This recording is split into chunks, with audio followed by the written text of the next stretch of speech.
Haula painaa sen päätyyn. Haulalle tänään 6. maatelu Leijonan päässä maali puuttuu vielä. Olli Jokinen painaa perään. Siitä kovaa kamppailua siellä Venäjän alueella ja siellä taklataan Malkkinia erittäin rajusti. Malkkinia keräämään rojujaan siellä ja siinä tuli ensimmäinen tärsky. Malkkinia katselemaan ja ihmettelemään sinne, että mikäs pyörimyrsky siellä oikein tapahtui. Ja siellä on myöskin suomalaispelaaja, joka on törmännyt Malkkinin kanssa. Ja nyt katsotaan sitten, mitä siellä todellisuudessa oikein tapahtui, koska siellä tuli yhteen törmäys siellä kulmauksessa. Seurataanpa sitä tilannetta, se on erittäin kova tilanne näin. Siinä on Erik Haula, joka törmää sitten Jevgeni Malkkinin kanssa. Ja nyt sopii toivoa, ettei tässä heti erän alkuun tule mitään loukkaantumisia. Harris Vitolins on tosiaan joukkueen päävalmentaja tässä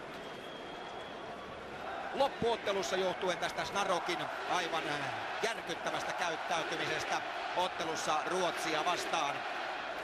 Ja voisi melkein kuvitella, että jos Renny Harlin suunnittelee uusia elokuvia, niin siellä olisi pääosan esittäjä siihen elokuvaan. Tässä tulee vielä uudelleen. Siinä on todella korkealla Malkkin. Ai, kun Malkkin lyö poikittaisella suoraan Haulaa. Nyt se näkee tästä kulmasta vielä paremmin. Ottelun päätuomarin pari Lars Bryggeman, Saksa, Kevin Keith Caval, Yhdysvallat. Ei tätä tilannetta kuitenkin näe, siellä on aika kovaa rähinää jo.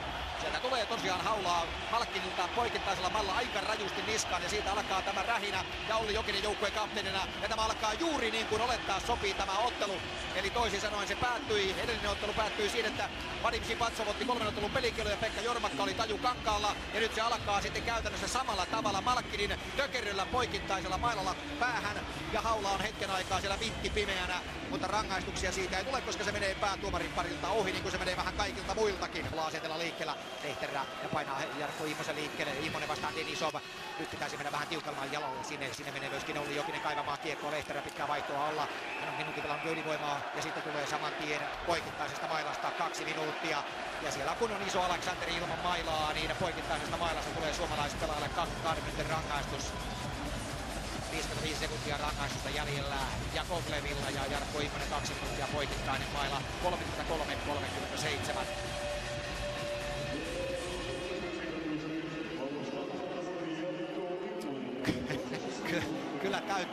Kyllä täytyy sanoa, että kyllä tulee pehmeästi näitä. Kyllä kun katsoo professorin ilmettäkin, niin kyllä tässä vähän itse kukin voi vähän kummastella näitä asioita. 100-kiloinen Järkäle laitakamppailussa. Kun kaveri vie kiekon pois, niin kompuroi siinä nurin. No niin, sen pituinen se. Jo pahasti myöhässä. Aina tulee Anisimov. Sirokov tulee keskeltä. Subarev tulee laidasta. Ja sitä pääsee Anisimov vetämään. Sirokov nappaa irtokiekko. Kontiola puolustaa kuitenkin vahvasti ja hyvin. Ja nyt pitää kiekko sitten oman joukkueen halussa. Ja no niin. Arvatkaapas mitä nyt tapahtuu. Tulee Petri Kontiolalle 2 minuuttia koukkaamisesta. Nyt alkavat vaikeudet. Ja juuri kun tätä painotettiin, että boksista pysytään poissa, niin nyt sinne joutuu Petri Kontiola. Ja nyt on Suomella se tilanne, että nyt on vaikeuksia kyllä. Sergei Shirokov.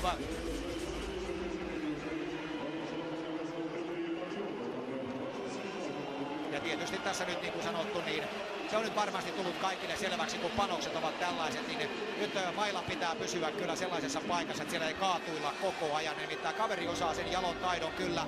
Ja nyt on sitten 4-3. Ja sinne pääsee Jakovlev 14 sekunnin kuluttua. Nyt näyttää niin sanotusti pahalta kyllä. Jevgeni Malkkinin toinen maali tässä turnauksessa. Tämä on hänen vasta 4. peli. Ja se Kontiolan rangaistu alkoi 34-18. Ja samaan aikaan, niin kuin näet Erkkaa,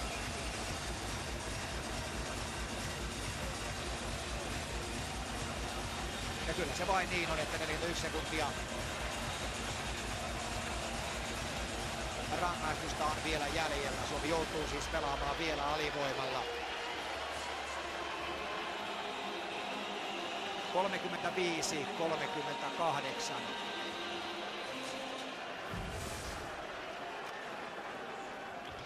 Tämän perusteella kun katsoo, kun Immosen rangaistus alkoi 33-37,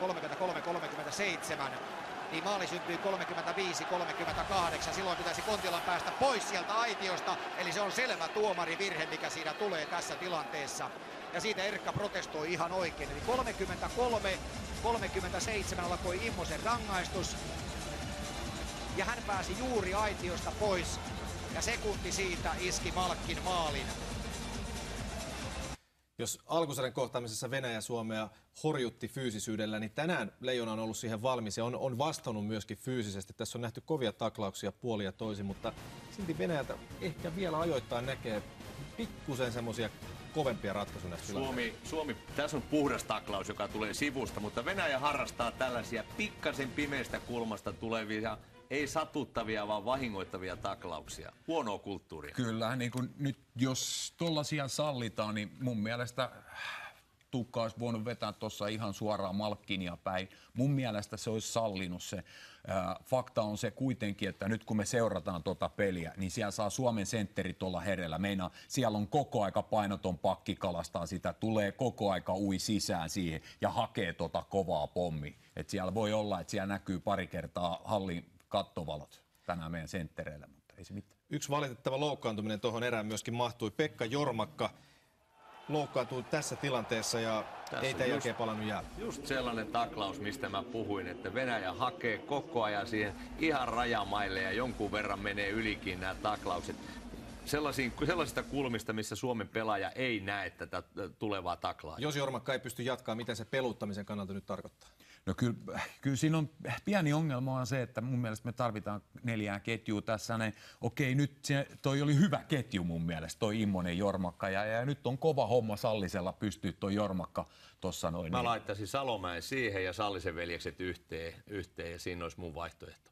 Näitä tarvitaan, niin siellä Madridissa on Tomi Huutala, sitten huutaa Mäntylä ja katsokaa Mäntylän taistelua. Mäntylä näyttää esimerkkiä siitä, miten kentällä pitää esiintyä. Tämä voisi sanoa tietyllä tavalla ikileijona kamppailee ihan kerta kaikkiaan rajusti siellä ja sitten kamppaillaan jälleen ja vihellys tulee ja merkit ovat valitettavan tutut, eli koukkaamisesta 2 minuuttia Tomi Salliselle.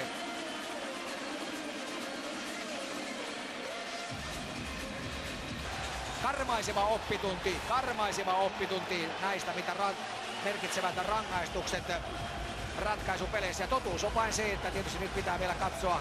Ja hahno nyt siellä sitten Sipatsov seuraavan kerran pitelee käsiään siellä jo. Hän oli aloituksessa siinä Jokisen kanssa, osuuko oma maila sitten kasvoihin siinä. Joka tapauksessa Suomella on todennäköisesti eniten 2 minuutin rangaistuksia tässä turnauksessa. Ja se on tietysti se on niin huono asia, kun mietitään kuitenkin, että lopputulos on näinkin loistava, että ollaan finaalissa. Aika lähellä siinä olisi, ettei Jokinen olisi saanut tietysti rangaistusta, kun se osuu vielä tuonne Sipatsovin kasvoihin. Viilaviitta vastaan jatketaan Suomella 2 maalin takaa jo asema.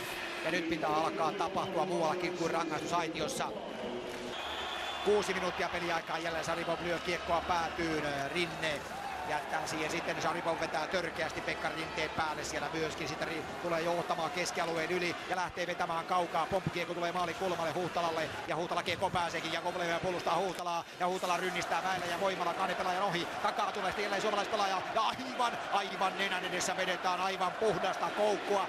Ei riitä tässä paineessa millään ja Salomäki tulee seuraavaksi tänne kattilan keskelle. Ei riitä nyt paineessa viheltää selvää rangaistusta. Venäjä selviää siitä ja Kulevin painaa kiekon päätyyn. Vajaa 5 minuuttia peliaikaa jäljellä. Lajunen vastaa Plotnikov. Ja tällä hetkellä edelleenkin Venäjä pystyy viemään kiekon hyökkäysalueelle. Näin se palauttaa sen omalle alueelleen myöskin. Ovechkin pelaa jopa puolustajan paikalla. Tällä hetkellä kaatuu siinä. No nyt sitten tulee rangaistus. No niin, siinä tämä ottelu ratkeaa. Sitten kun Ovechkin kaatuu keskialueella. Ja kyllä nyt täytyy sanoa ihan suoraan, että ei ole tämän ottelun päätuomarin pari ollut loppuottelun arvon mukainen. Siellä jäi aivan kertakaikkisen selvä koukkaaminen viheltämättä Venäjän puolustusalueelle ja nyt Jori Lehterän keskialueen jäähy tietää silloin sitä lopun alkua, kun hän koukkaa siinä Ovechkinin nurin ja näin ollen Venäjän ylivoimapeli, kun peliä on 4.34 jäljellä. Sinne mailajalkoihin, niin sitä on 2 minuuttia Suomelle, mutta ennen kaikkea tilanne on todella se, että näitä vihelyksiä, joita pitäisi sitten rohkeasti viheltää tämän 14 000 yleisön edessä silloin, kun sillä koukulla vedetään miestä nurin. Fuck you piece of shit!